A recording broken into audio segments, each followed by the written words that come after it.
ನಮಸ್ತೆ, ಸ್ವಾಗತ Swastik excellent YouTube ಚಾನಲ್ಗೆ. ಆತ್ಮೀಯ ವಿದ್ಯಾರ್ಥಿ ಮಿತ್ರರೇ, ಇಂದು ನಾವು ಈ ತರಗತಿಯಲ್ಲಿ ಸೆಕೆಂಡ್ PUC ವಿದ್ಯಾರ್ಥಿಗಳಿಗಾಗಿ 2025 ಮತ್ತು 26ನೇ ಸಾಲಿನ ಪರೀಕ್ಷೆ ತಯಾರಿಯಲ್ಲಿರ್ತಕ್ಕಂಥ ವಿದ್ಯಾರ್ಥಿಗಳಿಗಾಗಿ ಕೆಲವೊಂದಿಷ್ಟು ಸಂಭಾವನೀಯ ಪ್ರಶ್ನೆಗಳನ್ನು ಇಲ್ಲಿ ಬಿಡಿಸ್ತಾ ಹೋಗೋಣ. ಗ್ರಾಮರಿಗೆ ಸಂಬಂಧಪಟ್ಟ ಹಾಗೆ ಇಲ್ಲಿ ಕ್ವಶನ್ ನಂಬರ್ 11 ನಾವು ನೋಡ್ತಾ ಹೋದಾಗ 11 ಕ್ವಶನ್ ನೋಡ್ತಾ ಹೋದಾಗ ಗ್ರಾಮರಿಗೆ ಸಂಬಂಧಪಟ್ಟ ಹಾಗೆ ನೋಡ್ತಾ ಹೋದಾಗ ಇಲ್ಲಿ fill in the blanks with the passive form of the word given in brackets. ನೋಡಿ, ಇಲ್ಲಿ ಆಲ್ರೆಡಿ ಏನಾಗಿದೆ, ಆಕ್ಟಿವೈಸ್ ಇಂದ ಪ್ಯಾಸಿವೈಸ್ ಮಾಡಿಬಿಟ್ಟಿದ್ದಾರೆ. ಸೊ ಪ್ಯಾಸಿವ್ ಫಾರ್ಮ್ ಅಲ್ಲಿ ನಾವು ಏನ್ ಮಾಡಬೇಕು, ಒಂದು ಫಾರ್ಮ್ ಅನ್ನ ರೆಡಿ ಮಾಡಬೇಕು, ಅಲ್ಲಿ ಹಚ್ಚಬೇಕು, ಬರಿಬೇಕು ಅಂತ ಹೇಳ್ತಾ ಇದ್ದಾರೆ. ಬಹಳಷ್ಟು ಹುಡುಗರು ಏನ್ ಮಾಡ್ತಾ ಇದ್ದಾರೆ, ಗೊಂದಲ ಮಾಡ್ಕೊಳ್ತಾ ಇದ್ದಾರೆ. ಕೆಲವೊಂದು ಸಂದರ್ಭಗಳಲ್ಲಿ ಹೆಲ್ಪಿಂಗ್ ವರ್ಬ್ಗಳನ್ನು ಮಿಸ್ ಮಾಡಿರ್ತಾರೆ, ಇನ್ನು ಕೆಲವು ಸಂದರ್ಭಗಳಲ್ಲಿ ಮೇನ್ ವರ್ಬ್ಗಳನ್ನು ಮಿಸ್ ಮಾಡಿರ್ತಾರೆ. ಡೈರೆಕ್ಟ್ ಆಗಿ ಮೇನ್ ವರ್ಬ್ ಅನ್ನ ಬರೆಯುವಂತಕ್ಕಂಥ ಕೆಲಸ ಮಾಡ್ತಾ ಹೋಗ್ತಾರೆ. ಸೊ ಆತ್ಮೀಯರೇ, ಈ 2025 ಮತ್ತು 26ನೇ ಸಾಲಿನ ಒಂದು ಕ್ವಶನ್ ಪೇಪರ್ ಅನ್ನು ನಾವು ನೋಡಿದಾಗ ಇಲ್ಲಿ ಕೆಲವೊಂದಿಷ್ಟು ಸಂಭಾವನೀಯ ಬರಬಹುದಾಗಿರ್ತಕ್ಕಂಥ ಅಥವಾ ಯಾವ ರೀತಿಯಾಗಿ ಮಾಡಬೇಕು ಅನ್ನುವಂತಕ್ಕಂಥದ್ದು ಬಹಳಷ್ಟು ಹುಡುಗರಿಗೆ ಗೊಂದಲ ಇರುತ್ತೆ. ಅಂತಹ ಹುಡುಗರಿಗಾಗಿ ಇಲ್ಲಿ ಒಂದು ಕ್ವಶನ್ ಅನ್ನ ನಾವು ನೋಡ್ತಾ ಹೋಗೋಣ. ಮೊದಲು ಇಲ್ಲಿ ಈ ಮೇನ್ ಕ್ವಶನ್ ಅನ್ನ ಅರ್ಥ ಮಾಡ್ಕೊಳ್ಳೋಣ. ಏನ್ ಮಾಡಂತಾರೆ, ಫಿಲ್ ಇನ್ ದ ಬ್ಲಾಂಕ್ಸ್, ಖಾಲಿ ಇರುವಂತ ಜಾಗವನ್ನ ಭರ್ತಿ ಮಾಡ್ರಿ. In the passive form of word given in brackets. Passive form ಈಗಾಗಲೇ ಪ್ಯಾಸಿವೈಸ್ ಆಗಿದೆ, ಮಾಡಿದ್ದಾರೆ. ನೀವು ಒಂದು ಫಾರ್ಮ್ ಅನ್ನ ಬರೆಯಿರಿ ಅಂತ ಹೇಳಿ ಆ ಒಂದನ್ನ ಗಿವನ್ ಇನ್ ಬ್ರಾಕೆಟ್ಸ್, ಬ್ರಾಕೆಟ್ ಒಳಗೆ ಕೊಟ್ಟಿದ್ದಾರೆ ಅಂತ. ಸೊ ಇಲ್ಲಿ ನೋಡಿ, ಮೊದಲು ಈ ಪ್ಯಾಡನ್ನ ಅರ್ಥ ಮಾಡ್ಕೊಳ್ತಾ ಹೋಗೋಣ, ಆಮೇಲೆ ನಾವು ಯಾವ ರೀತಿಯಾಗಿ ಬಿಡಿಸಬಹುದು ಅಂತ ನೋಡೋಣ. Rufus spirit fell when he dash must to cast his vote ಅಂತೆ. ರೂಫ್ಸ್ ಸ್ಪಿರಿಟ್, ರೂಫ್ಸ್ ಅನ್ನ ಒಂದು ಸ್ಪಿರಿಟ್ ಇದೆಯಲ್ಲ, ಒಂದು ಉತ್ಸಾಹ ಏನಾಯ್ತು, ಫೆಲ್, ಅದೇನಾಯ್ತು, ಖುಷಿ ಇತ್ತು. ಅಂದ್ರೆ ಅವನು ಆ ಉತ್ಸಾಹವನ್ನ ಕಳೆದುಕೊಂಡ ಅಂತ. When he dash as to cast his vote, ಅವನ ಒಂದು ಮತವನ್ನ ಕ್ಯಾಸ್ಟ್ ಹಾಕುವಂತ ಒಂದು ಸಂದರ್ಭದಾಗ, ಹೌದಾ, ಹಾಕುವಾಗ he was worried and confused. ಅವನು ವರೀಡ್ ಅಂದ್ರೆ ಚಿಂತಾಕ್ರಾಂತನಾದ, ಚಿಂತೆಯಲ್ಲಿ ಬಿದ್ದ. ಅಂಡ್ ಕನ್ಫ್ಯೂಸ್ಡ್, ಅವನಿಗೆ ಮತ್ತೆ ಏನಾಯ್ತು, ಗೊಂದಲನೂ ಉಂಟಾಯ್ತು. ಈ ಸೈಲೆಂಟ್ ಇನ್, ಅದಕ್ಕಾಗಿ ಅವನೇನ ಸ್ವಲ್ಪ ಪಕ್ಕಕ್ಕೆ ಮೆಲ್ಲಗೆ ಸರ್ಕೊಂಡ. And dash confront by the car and the head. Confront ಅಂತಂದ್ರೆ ಇಲ್ಲಿ ಒಂದು ರೀತಿಯಾಗಿರ್ತಕ್ಕಂಥ ಗೊಂದಲ ಅಂತ. ಸೊ ಬೈ ದ ಕಾರ್, ಅಭಿಮುಖವಾದಾಗ ಅವನಿಗೆ ಒಂದು ರೀತಿಯಾಗಿರ್ತಕ್ಕಂಥ ಎದುರುಮುಖವಾಯಿತು, ಕನ್ಫ್ರಂಟ್ ಆಯ್ತು, ಅಂದ್ರೆ ಎದುರಿಗೆ ಬಂದಂಗ ಆಯ್ತು. ಯಾವ್ಯಾವ್ದು ಎದುರಿಗೆ ಬಂದಂಗ ಆಯ್ತು ಅಂತಂದ್ರೆ ಬೈ ದ ಕಾರ್, ಆ ಕಾರು ಮತ್ತು ದ ಹೆಡ್, ಏನು ಸಿಂಬಲ್ ಇದ್ವಲ್ಲ, ನೀವು ಚಾಪ್ಟರ್ ಕೇಳಿದಾಗ ಗೊತ್ತಾಗಿರುತ್ತೆ, ಅವು ಅವನ ಎದುರುಮುಖ ಎದುರಿಗೆ ಕಣ್ಣಿಗೆ ಬಂದಂಗ ಆದವು. ಫೈನಲಿ ಕೊನೆಯದಾಗ ಏನ್ ಮಾಡಿದ, ಅಂತಿಮವಾಗಿ the ballot paper dash tear into 2 pieces. Tear ಅಂತಂದ್ರೆ ಹರಿ ಅಂತ, ಅದು ಬಿಟ್ಟ ಅಂತ. ಬ್ಯಾಲೆಟ್ ಪೇಪರ್ ಅನ್ನ ಏನ್ ಮಾಡಿದವ, ಟಿಯರ್ ಇಂಟು 2 pieces, 2 ಪೀಸ್ಗಳನ್ನ ಮಾಡಿಬಿಟ್ಟ ಅಂತ. ಸೊ ಆತ್ಮೀಯ ವಿದ್ಯಾರ್ಥಿಗಳೇ, ಸ್ವಲ್ಪ ಇದನ್ನ ಅರ್ಥ ಮಾಡಿಕೊಂಡ್ಮೇಲೆ, ಯಾಕಂದ್ರೆ ಈಗಾಗಲೇ ನೀವು ಆ ಪಾಠ ಕೇಳಿರ್ತೀರಿ, ಚಾಪ್ಟರ್ ವೈಸ್ ನೀವು ಸಿಲೆಬಸ್ ಅಲ್ಲಿ ಚಾಪ್ಟರ್ ವೈಸ್ ಆ ಒಂದು ಲೆಸನ್ ಅನ್ನ ನೀವು ಕೇಳಿರ್ತೀರಿ. ಬಟ್ ಅಂತ ಒಂದು ಸಂದರ್ಭದಲ್ಲಿ ಇದು ಬಹಳ ಉಪಯೋಗ ಆಗ್ತದೆ. ಸೊ ಈ ಯಾವಾಗ ಅಂಡರ್ಸ್ಟ್ಯಾಂಡ್ ಆಯ್ತೋ ಆಗ ಇಲ್ಲಿ ಬರೋಣ. ಈ ಅನ್ನುವಂತಕ್ಕಂಥದ್ದು ಇಲ್ಲಿ ಸಿಂಗುಲರ್ ಅದ, ಪ್ಲೂರಲ್ ಅದ ನೋಡ್ಕೊಳ್ಳೋಣ. ಸೊ ಆಲ್ರೆಡಿ ಪ್ಯಾಸಿವ್ ಫಾರ್ಮ್ ಒಳಗಿದೆ, ಅಂದ್ರೆ ಪ್ಯಾಸಿವೈಸ್ ಮಾಡಿಬಿಟ್ಟಿದ್ದಾರೆ. ಸೊ ಇಲ್ಲಿ ಪ್ಯಾಸಿವೈಸ್ ಮಾಡಿದಾನೆ ಅಂದ್ರೆ ಆಲ್ರೆಡಿ ಏನಾಗಿದೆ, action is done, it happened, ಆಗಿ ಹೋಗಿದೆ. ಸೊ ಆಗಿ ಹೋಗಿದೆ ಅಂತಂದ್ರೆ ನಾವು ಯಾವಾಗಲೂ ಪಾಸ್ಟ್ ಫಾರ್ಮ್ ನಲ್ಲಿ ಬರಿಬೇಕು. ಪಾಸ್ಟ್ ಫಾರ್ಮ್ ಅಂತಂದ್ರೆ ವರ್ಬನ್ನ V3 ನಲ್ಲಿ ಬರಿಬೇಕು, ಪಾಸ್ಟ್ ಫಾರ್ಮ್ ನಲ್ಲಿ. ಸೊ ಹಾಗಾದ್ರೆ ಇಲ್ಲಿ ಹಿ ಅನ್ನುವಂತಕ್ಕಂಥವನು ಸಿಂಗುಲರ್, ಏಕವಚನ, ಒಬ್ಬನೇ ಇದ್ದಾನೆ. ಒಬ್ಬನೇ ಇದ್ದಾಗ ಇದು ಸಿಂಪಲ್ ಪಾಸ್ಟ್ ಎಂದು ಪರಿಗಣಿಸಿದಾಗ ನಾವು ಸಿಂಪಲ್ ಪಾಸ್ಟ್ ಎಂದು ಇದು ಇದ್ದು ನಾವು ಪ್ಯಾಸಿವ್ ಫಾರ್ಮ್ ನಲ್ಲಿ ಮಾಡಬೇಕಾದ್ರೆ ಏನಾಗ್ತದ ಪಾಸ್ಟ್ ಕಂಟಿನ್ಯೂಸ್ ನಲ್ಲಿ ಚೇಂಜ್ ಆಗ್ತದೆ. ಸೊ ಹಾಗಾಗಿ ಇಲ್ಲಿ ಸಿಂಗುಲರ್ ಇದ್ದಾಗ ವಾಸ್ ಹೆಲ್ಪಿಂಗ್ ವರ್ಬ್, ಪ್ಲೂರಲ್ ಇದ್ದಾಗ ವರ್ ಹೆಲ್ಪಿಂಗ್ ವರ್ಬ್ ಅನ್ನ ಬಳಕೆ ಮಾಡೋದು. ಸೊ ಇಲ್ಲಿ ಹಿ ಅನ್ನುವಂತಕ್ಕಂಥ ಸಿಂಗುಲರ್ ಇರೋದ್ರಿಂದ ನಾವು ಹೆಲ್ಪಿಂಗ್ ವರ್ಬ್ ಅನ್ನ ವಾಸ್ ಅಂತ ಬಳಕೆ ಮಾಡೋದು, ವಾಸ್. ಸೊ ಬಹಳಷ್ಟು ವಿದ್ಯಾರ್ಥಿಗಳು ಏನ್ ಮಾಡ್ತಾರ, ಇಲ್ಲಿ ಪ್ಯಾರ ಇರ್ತದಲ್ಲ ಆ ಪ್ಯಾರದೊಳಗೆ ಆ ಪ್ಯಾಸೇಜ್ ಒಳಗೆ ಬರೆಯುವಂತ ಪ್ರಯತ್ನ ಮಾಡ್ತಾರೆ. ಇಲ್ಲೇ ವಾಸ್ ಅಂತ ಬರೆಯೋದು, ಅಲ್ಲಿ ಆ ವರ್ಬನ್ನ ಅಲ್ಲೇ ಬರೆಯುವಂತಕ್ಕಂಥದ್ದು ಆ ಬ್ರಾಕೆಟ್ ಒಳಗೆ ಅಲ್ಲ, ಒಂದು ಕರೆಕ್ಟ್ ಆಗಿ 11 ಕ್ವಶನ್ ಅಂತ, ಹೌದಾ 11ಗೆ ನಾನು ಆನ್ಸರ್ ಮಾಡ್ತಾ ಇದ್ದೀನಿ ಅಂತ ಹಾಕ್ಬಿಟ್ಟು ಆನ್ಸರ್ ಅಂತ ಬಂದು ಈ ತರ ಮೊದಲಿಗೆ ಹೆಲ್ಪಿಂಗ್ ವರ್ಬ್ ಅನ್ನು ಬರ್ತದೆ. ಸೊ ಇಲ್ಲಿ ಸಿಂಗುಲರ್ ಇರೋದಕ್ಕೆ ನಾನು ಏನ್ ಮಾಡಿದೆ, ವಾಸ್ ಅನ್ನ ತೆಗೆದುಕೊಂಡಿದ್ದೀನಿ. ಇಲ್ಲಿ ಆಸ್ಟ್ ಇದೆ, ಇದರ V3 ಫಾರ್ಮ್ ಗೊತ್ತಿರ್ಬೇಕು ನಮಗ. V3 ಫಾರ್ಮ್ ಗೊತ್ತಿಲ್ಲ ಅಂತಂದ್ರೆ ಪ್ಯಾಸಿವ್ ಫಾರ್ಮ್ ಬರೋದಿಲ್ಲ ನಮಗಿಲ್ಲಿ. ಈ ವರ್ಬ್ ಫಾರ್ಮ್ ಅನ್ನ ಅಲ್ಲಿ ಬಳಕೆ ಮಾಡೋದು ಗೊತ್ತಿಲ್ಲ ಅಂತಂದ್ರೆ ಪ್ಯಾಸಿವ್ ಫಾರ್ಮ್ ಆಗೋದೇ ಇಲ್ಲ. ಸೊ ಆಸ್ಕ್ ಇದ್ದಿದ್ದು ಏನಾಗುತ್ತಾ, V3 ನೊಳಗ ಆಸ್ಕ್ಡ್ ಆಗುತ್ತೆ. ಸೊ ಈ ರೀತಿಯಾಗಿ ನಾವು ಈಸಿಯಾಗಿ ಅಂಕಗಳನ್ನು ಗಳಿಸಬಹುದು. ನಂತರ ನೋಡಿ, so whose spirit fell when he was asked to cast his vote.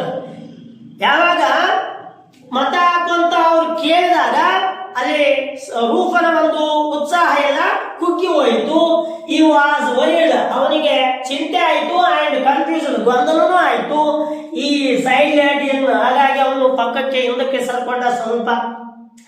And ಡ್ಯಾಸ್ ಕನ್ಫಾಂಟ್, ಕನ್ಫಾಂಟ್ ಅಂತಂದ್ರೆ ಈ ಎದುರುಗೊಳ್ಳು, ಹೌದಾ, ಮುಖಕ್ಕೆ ಬಾ ಅಥವಾ ಅಭಿಮುಖವಾಗುವಂತ ಅರ್ಥ. ಸೊ ಇಲ್ಲಿ ಈ ಸೈಲೆಂಟ್ ಅನ್ನುವಂತಕ್ಕಂಥದ್ದು ಹಾಗಾದ್ರೆ ಸಾರಿ ಇಲ್ಲಿ ಸಿಂಗುಲರ್ ಇಲ್ಲ ಪ್ಲೂರಲ್ ಇಲ್ಲ ಏನು ಕಾಣ್ತಾ ಇಲ್ಲ ಅಂತಂದಾಗ ಸೊ ಇವನೇ ಅಲ್ಲಿ ಇರೋದ್ರಿಂದ ಈಗ ಈ ಒಂದು ಕಾಲು ಮತ್ತು ಹೆಡ್ ಯಾರಿಗೆ ಎದುರು ಮುಖ ಆಗ್ತವ, ಇಲ್ಲಿ ರೂಫ್ ಆಗಿರೋದ್ರಿಂದ ಸಿಂಗುಲರ್ ಹಿ ಅಂತ ಕನ್ಸಿಡರ್ ಮಾಡಿಕೊಂಡು ನಾವು ಹೆಲ್ಪಿಂಗ್ ವರ್ಬ್ ಹಿ ಅಂದಾಗ ವಾಸ್ ಸಿಂಗುಲರ್. ಸೊ ಕನ್ಫ್ರಾಂಟ್ ಅಂತಿದೆ, ಆ ಕನ್ಫ್ರಾಂಟ್ ಇದೆಯಲ್ಲ ಅದ್ರ V3 ಫಾರ್ಮ್ ಅನ್ನ ಬರೆಯೋದು. ಕನ್ಫ್ರಾಂಟ್ ಇದ್ದಿದ್ದು ಕನ್ಫ್ರಾಂಟೆಡ್, V3 ಫಾರ್ಮ್ ಇದು. ನಂತರ ಫೈನಲಿ ಅಂತಿಮವಾಗಿ ಅವ ಏನ್ ಮಾಡ್ತಾರೆ, ದ ಬ್ಯಾಲೆಟ್ ಪೇಪರ್, ಆ ಒಂದು ಮತಪತ್ರ ಇರ್ತದಲ್ಲ ಆ ಪೇಪರ್ ಅನ್ನ ಡ್ಯಾಶ್ ಟಿಯರ್, ನೋಡಿ ಟಿಯರ್ ಇಂಟು 2 ಪೀಸಸ್. ಆ ಒಂದು ಮತಪತ್ರವನ್ನ 2 ಪೀಸ್ ಮಾಡ್ತಾನೆ. ಟಿಯರ್ ನೋಡಿ, ಬ್ಯಾಲೆಟ್ ಪೇಪರ್ ಅನ್ನುವಂತಕ್ಕಂಥದ್ದು ಸಿಂಗುಲರ್ ಏಕವಚನದಲ್ಲಿದೆ.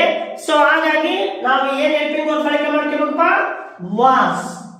ಸೊ ನಂತರ ಇಲ್ಲಿ ಟಿಯರ್ ಇದೆ, ಇದ್ರ V3 ಫಾರ್ಮ್ ಗೊತ್ತಿಲ್ಲ ಅಂದ್ರೆ ನಮಗೆ ಕಂಪಲ್ಸರಿ ಏನಾಗಿರ್ಬೇಕು, ವರ್ಬ್ ಫಾರ್ಮ್ ಗೊತ್ತಿರಬೇಕು. V1 V2 V3. ಸೊ ಅಲ್ಲಿ V3 ಏನಾಗುತ್ತೆ ಅಂದ್ರೆ ಟೋರ್ನ್ ಆಗುತ್ತೆ. ಸೊ ಈ ಕಾರಣದಿಂದ ನಾವು ಅಂಕಗಳನ್ನ ಬಹಳಷ್ಟು ಕಳ್ಕೊಳ್ತಾ ಹೋಗ್ತೀವಿ. ಒಂದು V3 ಫಾರ್ಮ್ ಅಲ್ಲಿ ಬರುವಂತದ್ದು ಮತ್ತು ವಾಸ್ ಬಳಸಬೇಕಾ ವರ್ಬ್ ಬಳಸಬೇಕಾ ಅನ್ನುವಂತಕ್ಕಂಥ ಹೆಲ್ಪಿಂಗ್ ವರ್ಬ್ ಅನ್ನ ನಾವು ಮೊದಲಿಗೆ ಬರೆಯೋದೇ ಇಲ್ಲ, ಡೈರೆಕ್ಟ್ ಆಗಿ ಏನ್ ಮಾಡ್ತೀವಿ, ವರ್ಬ್ಗಳನ್ನ ಬರೆಯುವಂತ ಕೆಲಸ ಮಾಡ್ತಾರೆ ವಿದ್ಯಾರ್ಥಿಗಳು. ಸೊ ಕೆಲವರು ಏನ್ ಮಾಡ್ತಾರೆ, ಇಲ್ಲೇ ಬರೀತಾರ, ತಪ್ಪದು, ಬರಿಬಾರ್ದು. ನೀವು ಆನ್ಸರ್ ಅಂತ ಕೊಟ್ಟಿದ್ರೆ ಸೊ ಅಲ್ಲಿ ಬರೀರಿ, ಅಥವಾ ಆ ಬ್ರಾಕೆಟ್ ಅನ್ನ ಅಳಿಸ್ಬಿಟ್ಟು ನೀವು ಆಸ್ ಇಟ್ ಈಸ್ ಹೆಂಗಿದೆ ಅಲ್ಲಿ ಕೂಡ ಅದನ್ನ ಬ್ಯಾರ ರೂಪದಲ್ಲಿ ಕೂಡ ಬರೀಬಹುದು. ಸೊ ನಂತರ ಇದೇ ರೀತಿಯಾಗಿ ಇನ್ನೊಂದು ಕ್ವಶನ್ ಎಕ್ಸಾಂಪಲ್ ಅನ್ನು ನಾವು ನೋಡೋಣ. The death sentence was altered to imprisonment for life. The death sentence ಅವರಿಗೆ ಈಗಾಗಲೇ ಏನ್ ಮಾಡಿದೆ, ಗಲ್ಲು ಶಿಕ್ಷೆ ಮರಣದಂಡನೆಯನ್ನು ವಿಧಿಸಿಬಿಟ್ಟಿದ್ರು. ವಾಸ್ ಆಲ್ಟರ್ಡ್, ಅದರ ಬದಲಾಗಿ ಏನ್ ಮಾಡಿದ್ರು, ಟು ಇಂಪ್ರಿಸನ್ಮೆಂಟ್ ಫಾರ್ ಲೈಫ್, ಜೀವಾವಧಿ ಶಿಕ್ಷೆಯನ್ನ ಅಥವಾ ಸೆರೆಮನೆ ವಾಸವನ್ನು ಏನ್ ಮಾಡ್ತಾರೆ, ಬದಲಾಯಿಸ್ತಾರೆ. ಅದನ್ನು the criminal dash keep in the lockup, ಅಪರಾಧಿಯನ್ನ ಆ ಲಾಕಪ್ ಅಲ್ಲಿ ಅಂದ್ರೆ ಸೆರೆಮನೆ ಒಳಗ ಜೈಲೊಳಗ ಇಟ್ಟಿರ್ತಾರೆ. ಅಂಡ್ ಎ ಗಾರ್ಡ್, ಮತ್ತೆ ಒಬ್ಬ ಕಾವಲುಗಾರನ dash to appoint to fetch his food from the palace kitchen. ಅಲ್ಲಿ ಒಬ್ಬ ಕಾವಲುಗಾರನನ್ನ ಏನ್ ಮಾಡಿದ್ರು, ಅಪಾಯಿಂಟ್ ಮಾಡ್ತಾರೆ. ಟು ಟು ಫೆಚ್ ತರುವುದಕ್ಕೆ, ತಂದು ಕೊಡುವುದಕ್ಕೆ. ಅದಕ್ಕೆ ಇಸ್ ಫುಡ್, ಯಾರು ಇಸ್ ಫುಡ್? ಕ್ರಿಮಿನಲ್, ಅಪರಾಧಿಯ. ಫ್ರಮ್ ದ ಪ್ಯಾಲೇಸ್ ಕಿಚನ್, ಆ ಒಂದು ಅರಮನೆಯ ಒಂದು ಅಡಿಗೆ ಮನೆಯಿಂದ ಆಹಾರವನ್ನ ಆ ಅಪರಾಧಿಗೆ ತಂದು ಕೊಡೋದಕ್ಕೆ ಒಬ್ಬ ಕಾವಲುಗಾರನು ಕೂಡ ನೇಮಕ ಮಾಡ್ತಾರೆ. ಲೇಟರ್ ಇನ್ ಟೈಮ್, ಅದಾದ ಕೆಲವು ದಿನಗಳ ನಂತರ ಅಥವಾ ಕೆಲವು ಸಮಯದ ನಂತರ ದ ಗಾಡ್ ಡ್ಯಾಶ್ ರಿಮೂವ್ ಅಂತಂದ್ರೆ ತೆಗೆದು ಹಾಕ್ಬಿಡು ಅಂತ, ಬೈ ದ ಕೌನ್ಸಿಲ್, ಆ ಸಲಹಾ ಮಂಡಳಿಯವರು ಏನ್ ಮಾಡ್ತಾರ, ಮತ್ತೆ ಅವನನ್ನ ಅಲ್ಲಿಂದ ತೆಗೆದು ಹಾಕ್ಬಿಡ್ತಾರ, ರಿಮೂವ್ ಮಾಡ್ಬಿಡ್ತಾರೆ. ಸೊ ಈ ಪ್ಯಾರೆ ಇಷ್ಟು ತಿಳ್ಕೊಂಡ್ಮೇಲೆ ಈಗ ಇದನ್ನು ನಾವು ಇಲ್ಲಿ ಪ್ಯಾಸಿವ್ ಫಾರ್ಮ್ ನಲ್ಲಿ ಮಾಡ್ತಾ ಹೋಗೋಣ. The death sentence was altered to imprisonment for life. The criminal dash, the criminal ಅನ್ನುವಂತಕ್ಕಂಥದ್ದು ಸಿಂಗ್ಯುಲರ್ ಪ್ಲೂರಲ್ ಉಂಟು. ಸಿಂಗ್ಯುಲರ್ ಇದ್ದಾಗ ಏನ್ ಬಳಸಬೇಕಂತ ಹೇಳಿದ್ವಿ, ಹೆಲ್ಪಿಂಗ್ ವರ್ಬ್ ವಾಸ್. ಸೊ ಬಹಳಷ್ಟು ಜನ ವಿದ್ಯಾರ್ಥಿಗಳು ಹೆಲ್ಪಿಂಗ್ ವರ್ಬ್ ಅನ್ನ ಬಳಕೆ ಮಾಡೋದಿಲ್ಲ, ಸೊ ಬಳಕೆ ಮಾಡಿ. ಸೊ ವಾಸ್, ಹಾಗಾದ್ರೆ ಇಲ್ಲಿ ಸಿಂಗ್ಯುಲರ್ ಇರೋದ್ರಿಂದ helping verb was. Next keep ಇದ್ದಿದ್ದು, ಇದ್ರ V3 ಫಾರ್ಮ್ ಅನ್ನ, ಯಾಕಂದ್ರೆ ಈಗಾಗಲೇ ಪ್ಯಾಸಿವ್ ಫಾರ್ಮ್ ಒಳಗಿರೋದ್ರಿಂದ ನಾವು V3 ಅಷ್ಟೇ ಬರೀಬೇಕು, ಮತ್ತೆ ಹೆಲ್ಪಿಂಗ್ ವರ್ಬ್ ಅದಕ್ಕೆ ಸಂಬಂಧಪಟ್ಟ ಹೆಲ್ಪಿಂಗ್ ವರ್ಬ್. ಸೊ ಕೀಪ್ ಇದ್ದಿದ್ದು ಏನಾಗುತ್ತೆ ಇಲ್ಲಿ, ಕೆಪ್ಟ್. ಕೀಪ್ ಇದ್ದಿದ್ದು kept. So answer is right. ನಂತರ lock up and a guard. A guard ಅನ್ನುವಂತಕ್ಕಂಥದ್ದು ನೋಡಿ, ಒಬ್ಬ ಕಾವಲುಗಾರ, ಸಿಂಗ್ಯುಲರ್ ಪ್ಲೂರಲ್, ಏಕವಚನ ಬಹುವಚನ. ಸಿಂಗ್ಯುಲರ್ ಇದೆ, ಸೊ ಹಾಗಾಗಿ ಹೆಲ್ಪಿಂಗ್ ವರ್ಬ್ ಅಂದ್ರೆ ಏನು ತಗೊಳ್ಳೋಣ, ವಾಸ್. ನೆಕ್ಸ್ಟ್ ಏನ ಅಪಾಯಿಂಟ್ ಅಂತಿದೆ, ಇದ್ರ V3 form appointed. Appointed appointed.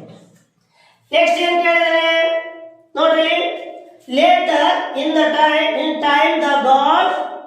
ಇಲ್ಲಿ ಕೂಡ ದ ಗಾಡ್ ಕಾವಲುಗಾರ ಸಿಂಗ್ಯುಲರ್ ಅಂತೆ, ಸೊ ಸಿಂಗ್ಯುಲರ್ ಇದ್ದಾಗ ವಾಸ್. ನೆಕ್ಸ್ಟ್ ರಿಮೂವ್ ಇದೆ, ಇದ್ರ V3 ಫಾರ್ಮ್ ಏನಾಗುತ್ತೆ, ರಿಮೂವ್. ಸೊ ಆಲ್ಮೋಸ್ಟ್ ಆಲ್ ಬಹಳಷ್ಟು ಜನ ವಿದ್ಯಾರ್ಥಿಗಳು ವರ್ಬ್ ಫಾರ್ಮ್ ಅನ್ನ ಸರಿಯಾಗಿ ತಿಳ್ಕೊಂಡಿರ್ಬೇಕು. ಸರಿಯಾಗಿ ತಿಳ್ಕೊಂಡ್ರೆ ಅಟ್ಲೀಸ್ಟ್ ನಿಮ್ಮ ಟೆಕ್ಸ್ಟ್ ಬುಕ್ ನಲ್ಲಿ ಇರುವಂತಕ್ಕಂತ ಒಂದು ಸಿಲೆಬಸ್, ನಿಮ್ಗೆ ಏನ್ ಚಾಪ್ಟರ್ ಇದಾವೆ ಆ ಚಾಪ್ಟರ್ ಗಳನ್ನು ಓದ್ಬಿಟ್ರೆ ಅದರಲ್ಲೇ ಹೇರಳವಾಗಿ ನಿಮ್ಗೆ ಸಿಗ್ತಾ ಹೋಗ್ತಾವ. ಆಲ್ಮೋಸ್ಟ್ ಆಲ್ ನಿಮಗೆ ಸಿಲೆಬಸ್ ಗೆ ಚಾಪ್ಟರ್ ಇದೆ, ಅದಕ್ಕೆ ಸಂಬಂಧಪಟ್ಟಿರ್ತಕ್ಕಂಥ ಆ ಚಾಪ್ಟರ್ ಗೆ ಸಂಬಂಧಪಟ್ಟಿರ್ತಕ್ಕಂಥ ಗ್ರಾಮರ್ ಅನ್ನೇ ಜಾಸ್ತಿ ಕೇಳೋದ್ರಿಂದ ನೀವು ಅದನ್ನು ಓದೋದ್ರಿಂದ ಈ V3 ಫಾರ್ಮ್ ಗಳನ್ನ ನೀವು ಆರಾಮಾಗಿ ಕ್ಯಾಚ್ ಮಾಡಬಹುದು, ಮತ್ತೆ ಎಕ್ಸಾಮ್ ಅಲ್ಲಿ ಕೂಡ ಈಸಿಯಾಗಿ ಬರೀಬಹುದು. ಸೊ ಆಲ್ರೆಡಿ ಪ್ಯಾಸಿವ್ ಫಾರ್ಮ್ ಒಳಗಿರ್ತದ, ನಾವು ಹೆಲ್ಪಿಂಗ್ ವರ್ಬ್ ಮತ್ತು ಮೇನ್ ವರ್ಬ್ ಗಳನ್ನ V3 ಫಾರ್ಮ್ ಗಳನ್ನ ಬಳಕೆ ಮಾಡೋದ್ರಿಂದ ನಾವು ಪ್ಯಾಸಿವ್ ಫಾರ್ಮ್ ಅನ್ನ ಮಾಡಬಹುದು. ಈ ರೀತಿಯಾಗಿ ನಾವು 2025 ಮತ್ತು 26ರ ಒಂದು ಕ್ವಶನ್ ಪೇಪರ್ ಗೆ ಸಂಬಂಧಪಟ್ಟ ಹಾಗೆ ಒಂದು 11 ಕ್ವಶನ್ ಇದೆಯಲ್ಲ, 12ನೇ ಕ್ವಶನ್ ಅನ್ನ ಈ ರೀತಿಯಾಗಿ ಬಿಡಿಸಿದ್ವಿ. ಹೆಚ್ಚಿನ ವಿಡಿಯೋಗಳಿಗಾಗಿ ನಮ್ಮ ಒಂದು ಚಾನೆಲ್ ಅನ್ನ ಸಬ್ಸ್ಕ್ರೈಬ್ ಮಾಡಿ. ಧನ್ಯವಾದಗಳು.